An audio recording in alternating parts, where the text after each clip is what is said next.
আগামী দিনে ইনশাআল্লাহ, ইনশাআল্লাহ বলেন, ইনশাআল্লাহ বলেন, আপনারা মুনাফিকের জানাজা করে কোনো লাভ আছে? আগামীর এই দিনে বাংলাদেশে ইনশাআল্লাহ আলেম ওলামা আর জানাজা খারাপ মানুষের করবে না, এই প্রত্যয় নিয়ে আলেমরা এগিয়ে যাবে ইনশাআল্লাহ। আলেমরা বলবে এই মুনাফিকের জানাজা আমরা করতে পারবো না ইনশাআল্লাহ। আল্লাহর কাছে দোয়া করেন। আমি বলতে পারতেছি না, কারণ আমি একটা দল করি, এই দলের বিশাল বড় একটা বাইন্ডিং আছে, এর একটা ব্যারিকেড আছে, এইটি ক্রস করতে পারতেছি না আমি। আল্লাহ যদি ইসলাম ক্ষমতায় দেয়, এদেশের সবচেয়ে সম্মানিত ব্যক্তি হবে আলেমরা।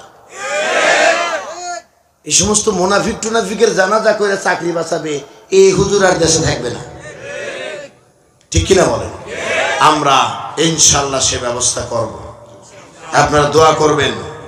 আজ কথায় কথায় বলা হচ্ছে যে যদি ইসলাম দেশে কায়েম হয়, তথা অতিরঞ্জিত করে বলে যে জামাত যদি ক্ষমতায় যায় তাহলে মহিলাদের আর বের হতে দিবে না।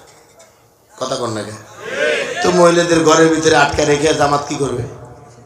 কি করবে? এই যে একটা বিভ্রান্ত ছড়ানো হয়েছে। আর আমি মনে করি জামাত যদি এবং ইসলাম যদি ক্ষমতায় আসে, তাহলে নিঃসন্দেহে মহিলারা চাকরি করার জন্য শূন্য পদ পূর্ণ কিয়ামত পর্যন্ত হবে না, এত চাকরির রাস্তা খুলে যাবে। আল্লাহু আকবার। তার দুই একটা উদাহরণ দিই। যতগুলো হাসপাতাল আছে, সমস্ত হাসপাতাল মহিলাদের চিকিৎসার জন্য মহিলা ডাক্তার বাধ্যতামূলক হয়ে যাবে, অন্য কেউ আর ঢুকতে পারবে না। আপনার সুন্দরীর স্ত্রীর দিকে একজন বাঁকা নজরে তাকাইলে আপনি বলেন যে তোর চোখ তুলে দেবো, তুই আমার স্ত্রীকে দেখছিস কে? আর আপনি নিয়ে যায়া ডাক্তারের চেয়ারে বসায়া স্ত্রীর গায়ে হাত দিয়ে ধরাইতেছেন, আর আপনি তখন বলতেছেন জরুরতের উপরে কোনো মাসালা নাই। কথা কয় না? কিসের উপরে মাসালা নাই? নিয়ে গেছেন নিজের স্ত্রীকে, অথচ বাড়িতে যদি হুজুর ঢোকে তাও স্ত্রীকে পর্দা করে রাখেন যেন না দেখে। কথা কন না কে? অথচ সেইটারে নিয়ে যা সিজারের নামে অর্ধলুঙ্গ করে আমার আপনার স্ত্রীকে সিজার করে বাড়িতে নিয়ে আসতেছে। দেশে যদি ইসলাম কায়েম হয়ে যায়, মহিলাদের ডাক্তার, মহিলাদের সার্জন মহিলারা হবে ইনশাআল্লাহ। বলেন আরে মিয়া বলেন ইনশাআল্লাহ। মহিলা বিশ্ববিদ্যালয় হবে, বিশ্ববিদ্যালয় মহিলারা হবে, মহিলা মেডিকেল কলেজ আলাদা হবে, এবং সেই মেডিকেলে পড়ে এদেশের নার্স, সেবিকা এবং ডাক্তার মহিলারা মহিলাদের অবদান রাখবে। বলেন ঠিক কিনা? কে বলেছে চাকরি পাবে না?